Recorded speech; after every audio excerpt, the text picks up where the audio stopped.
Okay, so next topic हम start करेंगे electromagnetic induction. जैसे हम लोगों ने एम्पियर्स लॉ में स्टडी किया था प्रीवियस चैप्टर में कि कहीं पे भी if a charge is moving, कोई भी अगर चार्ज मूव करता है तो चार्ज के साथ साथ क्या होता है, इलेक्ट्रिक फील्ड भी मूव करता है। तो किसी भी वायर में अगर करंट फ्लो कर रहा है या कहीं पे एक पॉइंट चार्ज मूव करता है तो चार्ज के साथ इलेक्ट्रिक फील्ड मूव करेगा। So by moving that electric field a magnetic field is produce, उस चार्ज के अराउंड एक मैग्नेटिक फील्ड, वो चार्ज मैग्नेटाइज्ड हो जाता है। तो वहां पे क्या होता था कि इलेक्ट्रिक फील्ड मूव करके मैग्नेटिक फील्ड जनरेट हो जाता था। इस चैप्टर में उसका उल्टा है कि अगर हम सपोज मैग्नेटिक फ्लक्स या मैग्नेटिक फील्ड को चेंज करते हैं then electricity EMF is induced. So that is what the concept of this chapter electromagnetic induction या फैराडेज लॉ। तो फर्स्ट हम इसमें डिस्कस करेंगे मैग्नेटिक फ्लक्स। मैग्नेटिक फ्लक्स, तो जैसे इलेक्ट्रिक फ्लक्स हमारा होता है similar to magnetic flux. Magnetic flux is what basically number of magnetic lines of forces passing through unit area. अगर हम एक यूनिट एरिया लेते हैं उसमें कितनी मैग्नेटिक लाइंस जा रही हैं, ये हमारा मैग्नेटिक फील्ड है and this is what the area of that loop. So flux is what the number of lines, number of magnetic lines passing through unit area. एक यूनिट एरिया से या एक एरिया लूप के area से कितनी magnetic lines जा रही हैं, that is what the magnetic flux is. Similar electric flux भी ऐसा होता है। इलेक्ट्रिक फ्लक्स क्या होता है, number of electric lines passing through unit area. Magnetic flux is what number of magnetic lines passing through unit area. इसका जो हमारा एक्सप्रेशन है मैग्नेटिक फ्लक्स का, flux is what B dot A, dot product of magnetic field and area, because it is a scalar quantity. ये जो flux है वो scalar quantity है, यहाँ पे हम डॉट लेते हैं। तो जब ये दो वेक्टर्स को, magnetic field is a vector quantity, area is a vector quantity, so दो वेक्टर्स का अगर हम डॉट प्रोडक्ट लेते हैं तो जो रिजल्ट आता है वो एक स्केलर क्वांटिटी मिलता है। अब B dot A magnetic field into area, तो डॉट प्रोडक्ट क्या होता है, B A cos theta, B A cos theta, where B is the magnetic field, A is the area and theta is the angle between magnetic field and area. So area का direction वही होता है जिधर उसका face होता है। मान लो मैंने यहाँ पे एक ऐसा लूप रखा हुआ है, सो मैंने मेरा हाथ समझो एक, अरे भैया एरिया का डायरेक्शन होता है, area is a vector quantity, जैसे उसका फेस बदलता है उसका डायरेक्शन भी क्या होता है, चेंज होता है। मान लो मैंने अपने हाथ को ऐसे रखा हुआ है, सो मेरे जो हाथ का डायरेक्शन है, मेरे हाथ का जो फेस है, that is what the area का डायरेक्शन। तो अभी मैग्नेटिक लाइंस का डायरेक्शन और मेरे हाथ का डायरेक्शन सेम है, मतलब both are at 0 degree, so maximum flux आएगा। अब अगर मैं इसको थोड़ा सा टर्न करूंगा तो एरिया का डायरेक्शन टर्न हो गया, एरिया का डायरेक्शन टर्न हो गया तो जो मैग्नेटिक लाइंस होती हैं वो कम पास करती हैं। जैसे जैसे हम एंगल को चेंज करेंगे, एंगल को चेंज करते जाएंगे तो फ्लक्स भी चेंज होगा। और मैंने एकदम ऐसे रख दिया है अपने हाथ को, मेरा हाथ समझो वो एरिया है जिसमें से मैग्नेटिक फ्लक्स पास करा था। तो अगर मैंने ऐसे रख दिया so it is making 90 degree. अब देखो एरिया का फेस किस एक्सिस पे आ गया है, वाई एक्सिस पे।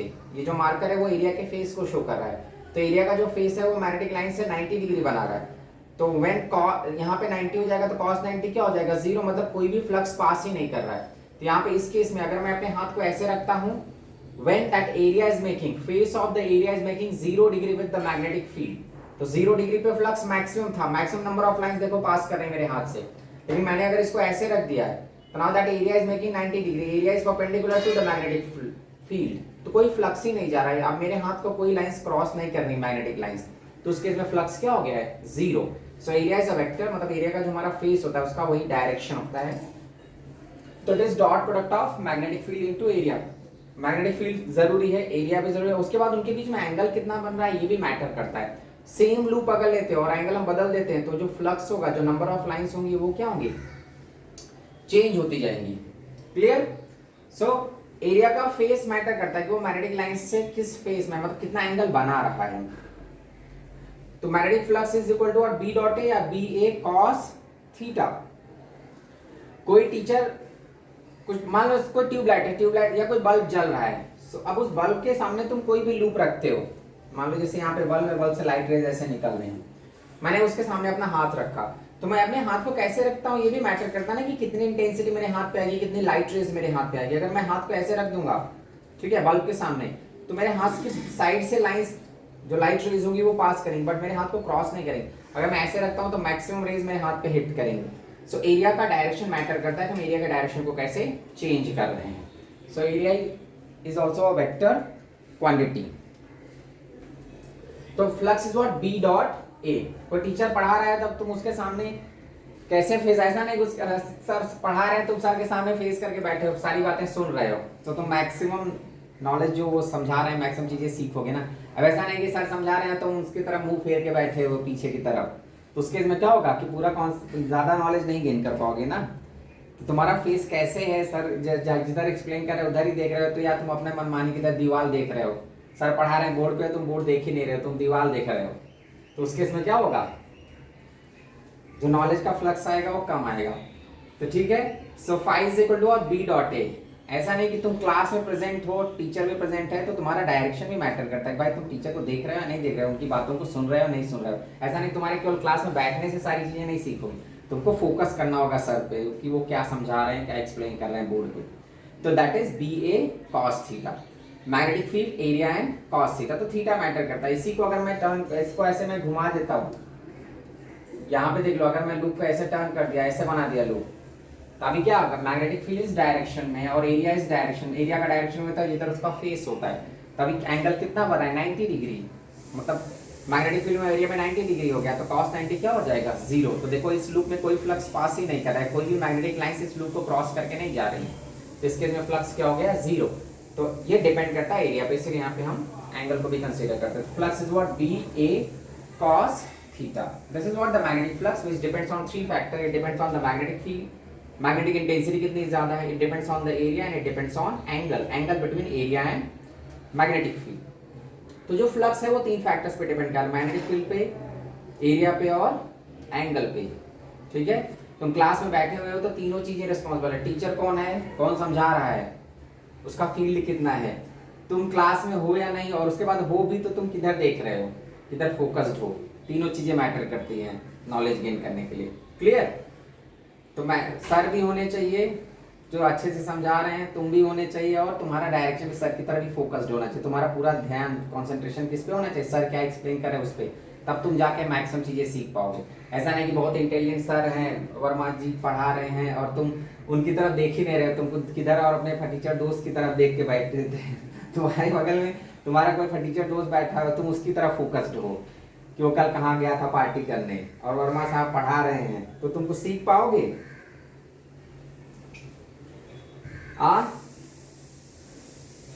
नहीं। तो तीनों चीजें मैटर करती हैं।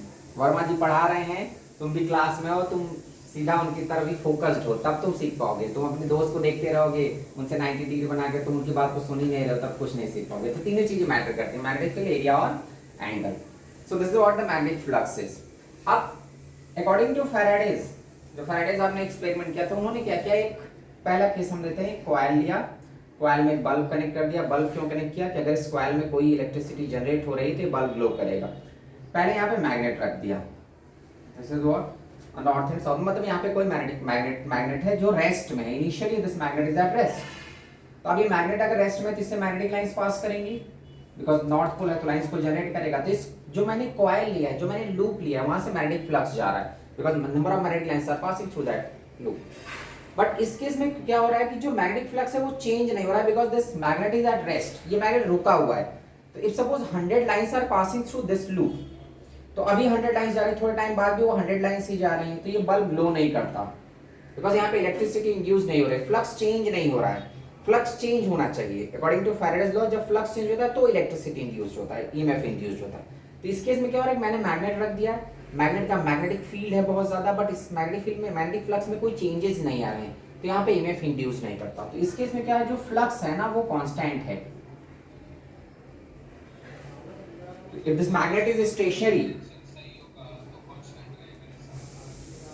क्या होगा, हाँ कुछ भी मूव नहीं कर रहा ना, देखो ना, तो हाँ कोई कॉइल का भी पोजीशन सेम है, मैग्नेट भी रेस्ट में, सारी चीजें रुकी हुई हैं। ठीक है, मैग्नेट है, बहुत सारा फील्ड है, लेकिन मैग्नेट का फ्लक्स चेंज नहीं हो रहा है।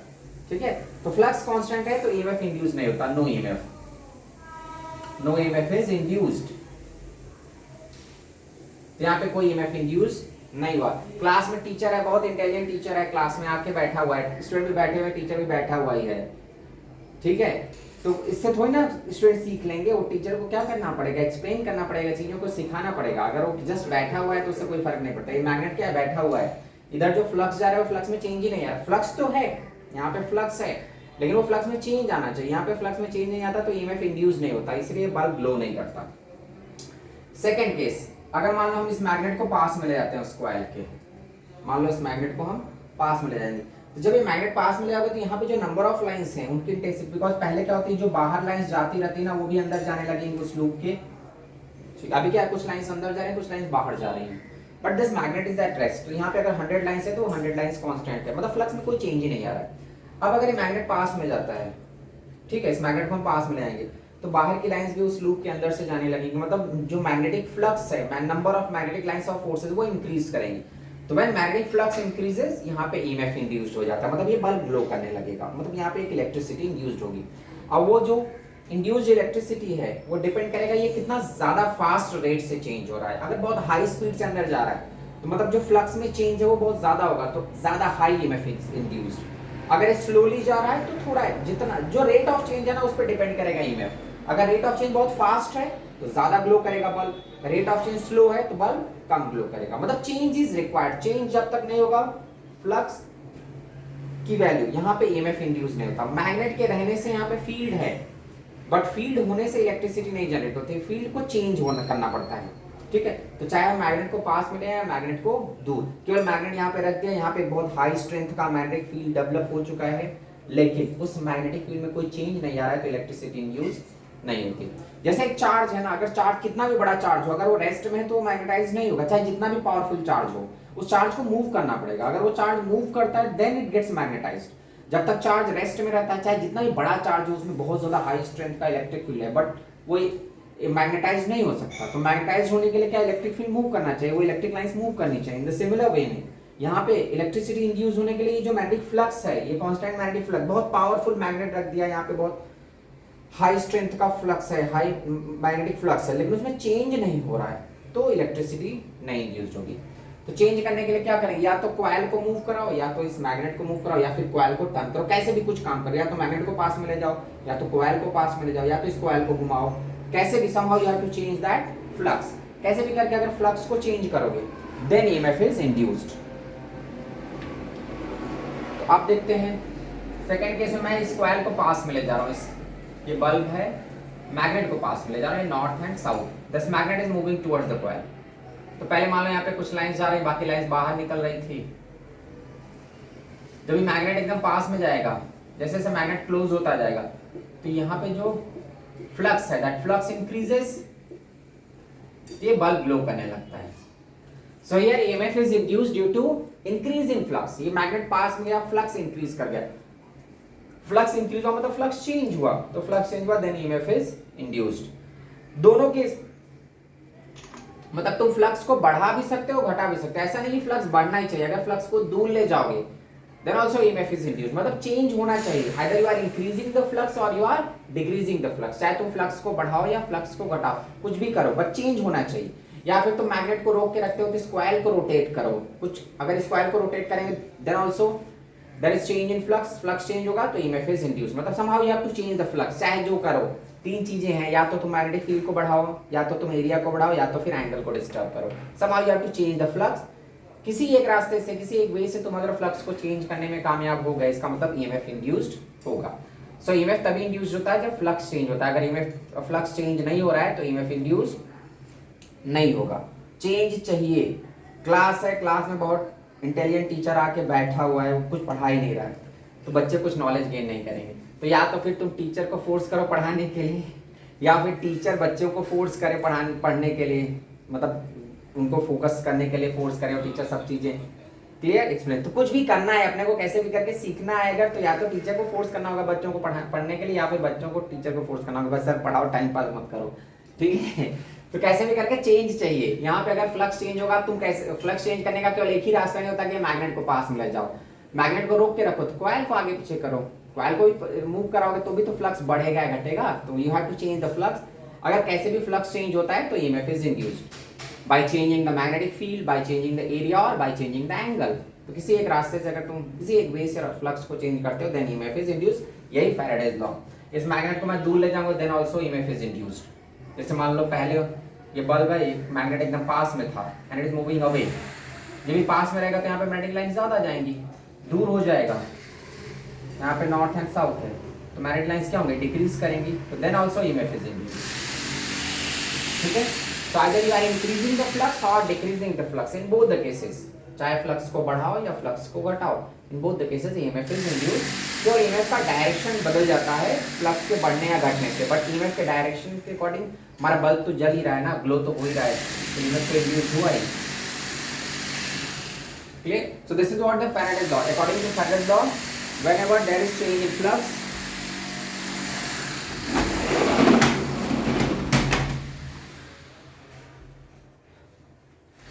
clear? According to Faraday's law, whenever there is a change in flux, an EMF is induced. So Faraday के अकॉर्डिंग कहीं पे भी अगर हम फ्लक्स को चेंज करते हैं तो EMF इंड्यूस होता है, चाहे तुम फ्लक्स को बढ़ाओ या फ्लक्स को घटाओ। यही हमारा Faraday's law।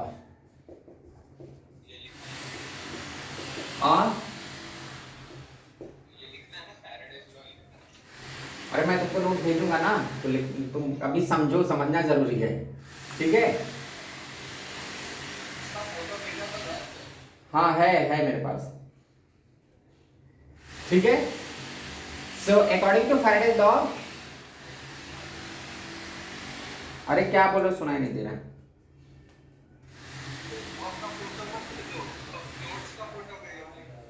हाँ दोनों मिलेगा, टेंशन मत लो, इतना पैसा दोनों मिलेगा। So according to Faraday's law, जो ईएमएफ इंड्यूस्ड होता है, EMF induced is equal to what? Rate of change of magnetic flux, that is d phi by dt। d phi is what? Change in flux with respect to time, time के respect कितना fast change हो रहा है, जितना ज्यादा fast change होगा। अब अगर phi कांस्टेंट रहेगा तो उसका डेरिवेटिव क्या हो जाएगा? 0। तो ये कांस्टेंट नहीं हो सकता। अगर phi कांस्टेंट रहेगा तो ईएमएफ इंड्यूस नहीं करेगा। If phi is variable, if magnetic flux is variable, then only EMF is induced. So according to Faraday's law, EMF induced across a coil, across a loop is equal to rate of change of magnetic flux. अब ये flux तीनों वे से change हो सकता है। By changing the magnetic field you can change the flux, by changing the area और by changing the angle. तीनों में से कोई एक चेंज करो तो EMF इंड्यूस्ड हो जाएगा। तो induced EMF is what? d phi by dt। अब जैसे मान लो कि मैं यहाँ पे एक मैग्नेटिक फील्ड लूं, सपोज, ठीक है? मैंने एक मैग्नेटिक फील्ड लिया और मैंने एक ऐसा लूप रखा है, इस लूप को मैं यहां से मूव करा के यहां पे ले आ दिया। एक यूनिफॉर्म मैग्नेटिक फील्ड है, ये जो एक सर्कुलर लूप था इसको यहां से यहां लाया मैं, तो क्या फ्लक्स में कोई चेंज हुआ? जितनी नंबर ऑफ लाइंस यहां से, ना तो इसका एरिया चेंज हो रहा है, ना तो मैग्नेटिक फील्ड चेंज हो रहा है, ना ही एंगल चेंज हो रहा है। ऐसा नहीं कि इस रिंग को मैंने रोटेट किया, वो एज इट इज उसी प्लेन में मैं आगे लेके गया।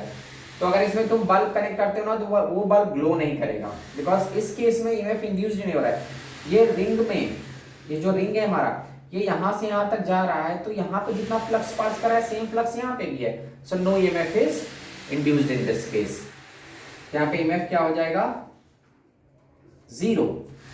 लेकिन जब ये रिंग इस मैग्नेटिक फील्ड के बाहर जाने लगेगा, अगर इस रिंग को बाहर निकालते हो, सपोज ये हाफ पार्ट अंदर है, हाफ पार्ट बाहर है, then EMF is induced, तब ये बल्ब ग्लो करने लगेगा।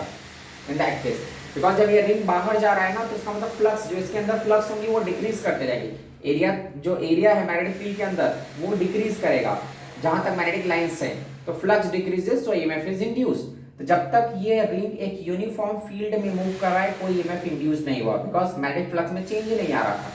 फ्लक्स में चेंज आना कब स्टार्ट हुआ? जब ये रिंग लूप मैग्नेटिक फील्ड के बाहर जा रहा है, यहां तक ही मैग्नेटिक फील्ड है, उसके बाहर निकलने लगा रिंग, तो इस रिंग के अंदर जो मैग्नेटिक फ्लक्स है, जो number of magnetic lines of forces है, वो डिक्रीज कर रही है। When number of magnetic lines of forces decreases, EMF is induced in this case. तो यहां तक तो यहां पे बल्ब नहीं ग्लो कर रहा है, यहां पे भी नहीं ग्लो कर रहा है, लेकिन यहां पे बल्ब ग्लो करेगा, बिकॉज अभी फ्लक्स डिक्रीज कर रहा है। फ्लक्स डिक्रीज करेगा तो ईएमएफ इंड्यूस्ड होगा। एक बार रिंग पूरी तरह बाहर हो जाएगा, जब वो मैग्नेटिक फील्ड से बाहर निकल गया, तो फिर से बल्ब बुझ जाएगा, बिकॉज फिर से ईएमएफ नहीं आएगा। बाहर हो गया तो वहां पे फील्ड ही नहीं है, फ्लक्स ही नहीं है, तो उस केस में ईएमएफ इंड्यूस नहीं होगा। तो जितने टाइम तक ये रिंग मैग्नेटिक फील्ड से बाहर निकल रहा है, उतने ही टाइम तक ईएमएफ इंड्यूस्ड होगा। एक बार पूरी तरह बाहर हो गया, again EMF is 0। Similar way में अगर ये रिंग इंटर कर रहा है, ठीक है, अगर ये जो रिंग है, ये लूप, सर्कुलर लूप, अगर ये अंदर इंटर करता है, तो अगर सर्कुलर लूप अंदर इंटर करेगा, तो इन दैट केस आल्सो जैसे जैसे वो इंटर करेगा, मैग्नेटिक फील्ड के अंदर आ रहा है, तो flux increases across this loop, इस लूप के क्रॉस फ्लक्स इंक्रीज होगा। व्हेन फ्लक्स इंक्रीजेस, बल्ब फिर से ग्लो करने लगेगा, बिकॉज उसको फ्लक्स मिल रहा है ना, फ्लक्स की वैल्यू इंक्रीज कर रही है, वो रिंग इंटर कर रहा है। लेकिन एक बार वो पूरी तरह अंदर आ गया, तब ये बल्ब ग्लो नहीं करेगा, फिर नो ईएमएफ इज इंड्यूस्ड। तो जितने टाइम वो बाहर निकल रहा था फ्लक्स डिक्रीज हो रहा था, तो ईएमएफ इज इंड्यूस्ड। जब वो अंदर इंटर कर रहा था तो फ्लक्स डिक्रीज इंक्रीज हो रहा है, in that case also EMF is induced. लेकिन when it is well inside the magnetic field या completely inside the magnetic field, again flux constant है, तो नो ईएमएफ इज इंड्यूस्ड। तो यहाँ पे अगर एक यूनिफॉर्म मैग्नेटिक फील्ड में एक लूप को हम मूव कराते हैं सेम प्लेन के साथ, ऐसा नहीं कि इसको मूव कराए ऐसा घुमा रहे हो, ऐसा घुमाओगे तो फ्लक्स डिस्टर्ब होगा, तो फिर ईएमएफ आएगा। मैं एकदम सेम प्लेन में ले जा रहा हूं, तो जब तक वो यूनिफॉर्म फील्ड के अंदर है कोई ईएमएफ इंड्यूस नहीं होगा। जब वो फील्ड के बाहर निकलेगा ईएमएफ इज इंड्यूस्ड, फील्ड के अंदर इंटर करेगा, इन that case also EMF is induced. लेकिन पूरी तरह अंदर आ गया तो अब देखो यहां से यहां तक जाने में कोई फ्लक्स चेंज नहीं हो रहा है, बिकॉज वो पहले एकदम यूनिफॉर्म फील्ड के अंदर है। यहाँ जितना फ्लक्स यहाँ पे होगा उतना ही फ्लक्स यहाँ पे होगा, तो no EMF is induced in this case because no change in flux, यहाँ पे फ्लक्स नहीं चेंज हो रहा है फिर से, तो ईएमएफ इंड्यूस नहीं होगा। तो ईएमएफ अकॉर्डिंग टू फैराडे का ईएमएफ तभी इंड्यूस होता है जब फ्लक्स चेंज हो। अगर फ्लक्स चेंज नहीं होता, इवन इफ हाई फ्लक्स है वहां पे बट उसमें चेंज नहीं आ रहा है, तो ईएमएफ इंड्यूस नहीं होगा। So no EMF is induced if there is no change in flux. अगर मैग्नेटिक फ्लक्स में चेंज नहीं आ रहा है तो ईएमएफ इंड्यूस नहीं होता। अब इसी टाइप का देखते हैं एक दो केस। सपोज मैं एक रेक्टेंगुलर लूप लेता हूं या एक स्क्वायर फ्रेम,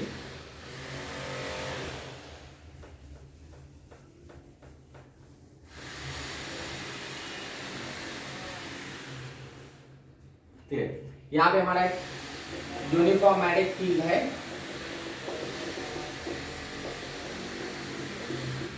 एक यहां पे ऐसा स्क्वायर फ्रेम लिया है मैंने, clear. What ever its area is, इस फ्रेम का लेंथ L है, ये भी L है, this is a square frame of length L।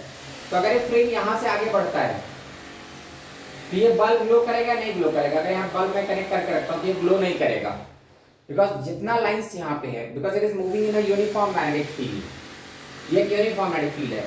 तो whatever is the flux passing through this frame in this position, जितना फ्लक्स यहाँ पे उतना ही फ्लक्स यहाँ पे, तो no EMF is induced. EMF का इंडक्शन तब चालू होगा जब ये फ्लक्स, जब ये फ्रेम बाहर जाने लगेगा, तब ये बल्ब ग्लो करेगा।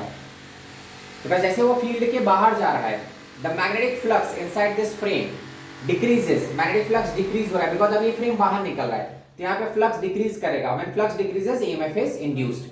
तो यहाँ पे तो कोई ईएमएफ, यहाँ से यहाँ तक आया था तो कोई ईएमएफ नहीं इंड्यूस हुआ। जैसे वो फ्रेम बाहर जा रहा है, इसके अंदर जो नंबर ऑफ लाइंस है, जो मैग्नेटिक फ्लक्स है, मैग्नेटिक फील्ड है, दैट फ्लक्स डिक्रीजेस, जैसे जैसे बाहर निकलता जाएगा flux decreases, so EMF is induced in this case. तो जब फ्रेम बाहर जाएगा तो ईएमएफ इंड्यूस्ड होगा, जब अंदर ही घूम रहा है तो ईएमएफ इंड्यूस्ड नहीं होगा।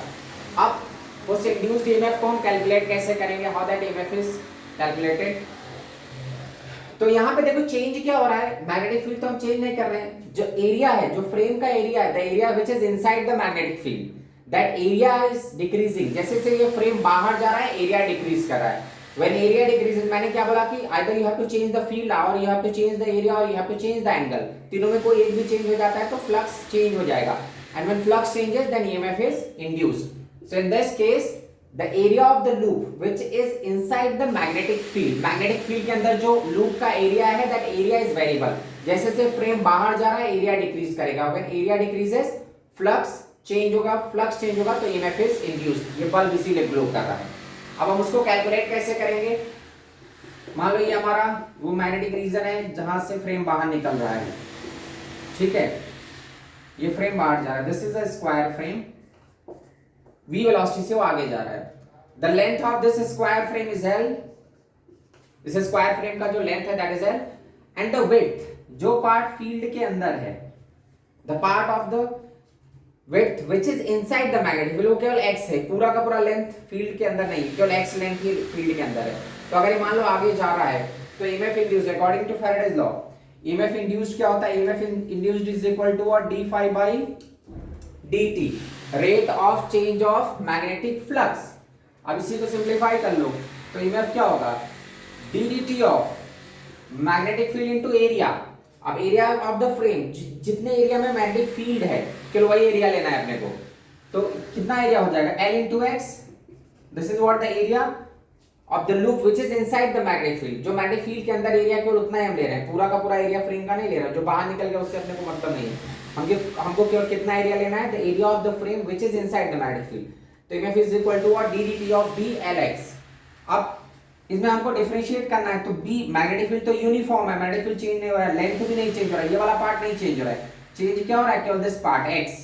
जैसे जैसे ये फ्रेम फील्ड के बाहर जाएगा, this x is variable, x change होता जा रहा है, तो बस एक्स को डिफरेंशिएट करो, रिमेनिंग टर्म्स को बाहर कर दो, तो B L d x upon d t, because only x is variable, ये जो x है, the width of the frame which is inside the magnetic field, only that width is variable, जैसे जैसे ये फ्रेम बाहर जाएगा width की value decrease करेगी, तो bl dx upon dt, and dx upon dt is what, rate of change of displacement, that is velocity, तो ये हम इसको क्या लिख सकते हैं, blv, the emf induced in this frame, ये जो फ्रेम है उसमें कितना emf इंड्यूस कर रहा है, blv, where b is the magnetic field, l is the length of the wire which is perpendicular to velocity। देखो ये वाला जो पार्ट था ना, यही आ रहा है फॉर्मूले में, ये वाला पार्ट आ ही नहीं रहा है, बिकॉज जो पार्ट ऐसे जा रहा है ना वो मैग्नेटिक लाइंस को कट नहीं कर रहा है, ये तो एकदम स्ट्रेट निकल जा रहा है, ये मैग्नेटिक लाइंस को कट ही नहीं कर रहा है, ये भी मैग्नेटिक लाइंस को कट नहीं कर रहा है, वो साइड से निकल रहा है, केवल ये वाला पार्ट है जो मैग्नेटिक लाइंस को कट करते हुए जा रहा है, तो जो मैग्नेटिक लाइंस को कट करते हुए जा रहा है वही ईएमएफ इंड्यूस्ड करेगा। Clear? So EMF is induced because ये फ्रेम में चारों साइड थे, लेकिन ईएमएफ केवल यही साइड इंड्यूस कर रहा है जो मैग्नेटिक लाइंस को कट कर रहा है। So you have to take the length of the wire which is perpendicular to velocity, जो velocity के perpendicular wire है वही लेना है अपने को, जो velocity के parallel है वो नहीं लेना है यहाँ पे, because देख लो ये parallel वाला wire का जितना segment, wire का जितना part velocity के parallel है वो magnetic lines के बगल से पास कर जाएगा, लेकिन magnetic lines को कट नहीं करेगा। यहाँ पे magnetic lines ऐसे हैं, ठीक है, तो ये वाला साइड तो ऐसे साइड से निकल रहा है, तो वो तो क्रॉस कर नहीं रहा है, ये वाला जो पार्ट है ये कट करते हुए जा रहा है, तो हम लेंथ का वही पार्ट लेते हैं जो मैग्नेटिक लाइंस को कट करते हुए जाए। So only this part, this L length is responsible for induced EMF। तो BLV पूरे फ्रेम का सारा लेंथ नहीं ले रहे हैं, केवल वही लेंथ ले रहे हैं जो वेलोसिटी के परपेंडिकुलर है। तो induced EMF is equal to what, BLV, you have to take the length of the wire which is perpendicular to velocity, L is केवल उतना ही लेंथ लेना है जो वेलोसिटी के परपेंडिकुलर हो, तो L is length of wire which is perpendicular to velocity, जो velocity के परपेंडिकुलर है उसका ही लेंथ केवल अपने को लेना है।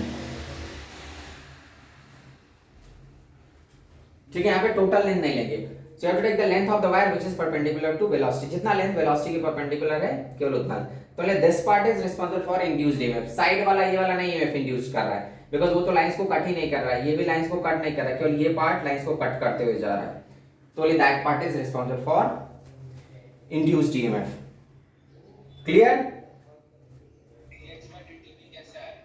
dx by dt क्या है, रेट ऑफ, ये v वेलोसिटी से अगर आगे जा रहा है तो ये उसी रेशियो में आगे बढ़ता जाएगा ना, rate of change of displacement, ये जो x है v की वजह से तो x चेंज हो रहा है, ये फ्रेम आगे जा रहा है, तो x क्या शो कर रहा है कि v वेलोसिटी है और x क्या है, वो पार्ट जो फील्ड के अंदर था, तो जैसे v वेलोसिटी जितना ज्यादा होगा x उतना जल्दी जल्दी कम होता जाएगा, तो dx by dt is what, rate of change of displacement,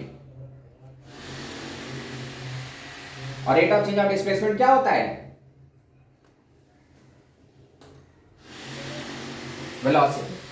अब मान लो यहाँ पे हमने कुछ ऐसा किया, क्वेश्चन ने ऐसा घुमा दिया, ये जो हमारा फील्ड है, ये हमारा मैग्नेटिक फील्ड है, एक फ्रेम मैंने ऐसा रखा हुआ है, ये वाला फ्रेम लेके जा रहा हूं मैं बाहर v वेलोसिटी से, इस शेप में है, ठीक है, इसका लेंथ L है and it is making some angle theta.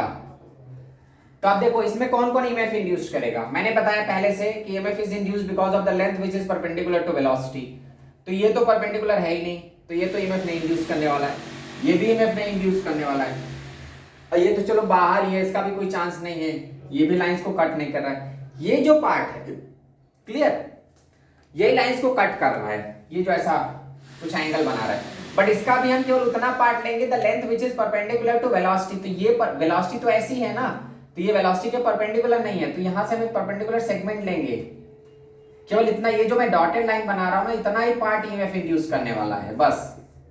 तो अगर मैं इसको निकालता हूं तो यहाँ पे EMF क्या हो जाएगा, B, मैंने पहले बताया था कि length which is perpendicular to velocity, only that length is responsible for induced EMF, तो ये पूरा का पूरा L EMF नहीं इंड्यूस करने वाला, इसका परपेंडिकुलर सेगमेंट, तो ये क्या हो जाएगा, L sin theta into velocity, तो ये EMF is what, B L sin theta into velocity. ये जो पूरा लेंथ है ये मैंने नहीं लिया, इसके दो पार्ट आएंगे, एक वेलोसिटी के पैरेलल आएगा, एक वेलोसिटी के परपेंडिकुलर। तो जो वेलोसिटी के परपेंडिकुलर होगा वही आएगा, जो वेलोसिटी के पैरेलल कंपोनेंट आएगा that is not responsible for induced EMF. So induced EMF is what B L sin theta into v। केवल उतना पार्ट लो, the part which is perpendicular to velocity. तो इसको मैंने दो पार्ट में रिजॉल्व कर दिया, परपेंडिकुलर और पैरेलल। इसका जो पैरेलल आएगा कंपोनेंट, जो वेलोसिटी के पैरेलल आएगा वो ईएमएफ नहीं इंड्यूस करेगा, जो वेलोसिटी के परपेंडिकुलर आएगा only that part is responsible for induced EMF. अब अगर इसी में मान लो एक आर्क है, सेमी सर्कुलर आर्क, ऐसा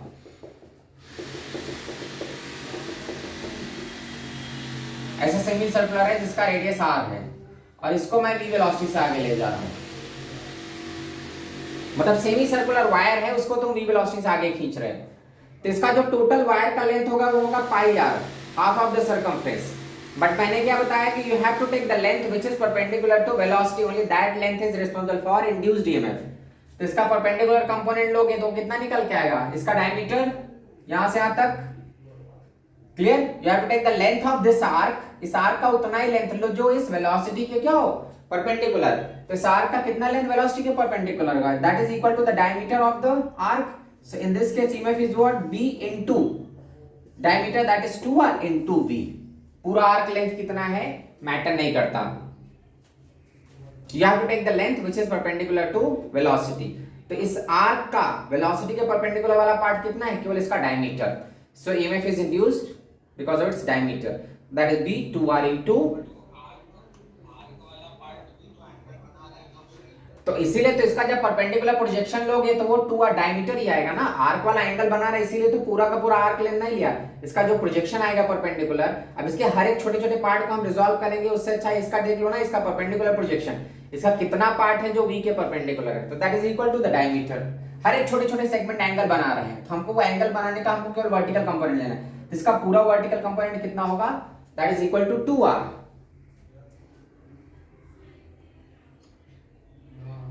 क्लियर। अब मान लो ये आर्क ऐसा नहीं होता, इरेगुलर शेप में होता, ठीक है। मान लो यहां पे हमारा मैग्नेटिक फील्ड है, ऐसे होता, चलो मान लो ये है, ये L है, ये L है, ठीक है।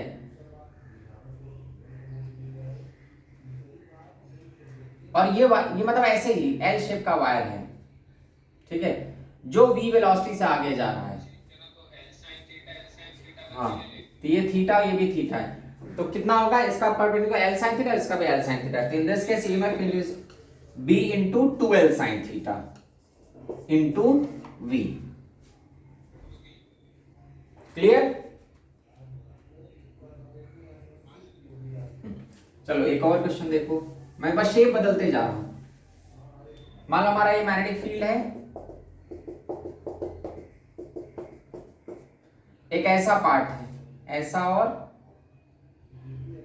ऐसे है, राइट एंगल ट्रायंगल जैसा, ठीक है, यहां से यहां तक है और यहां से, ये मान लो हमारा लेंथ L है और ये विड्थ B है, एंड हियर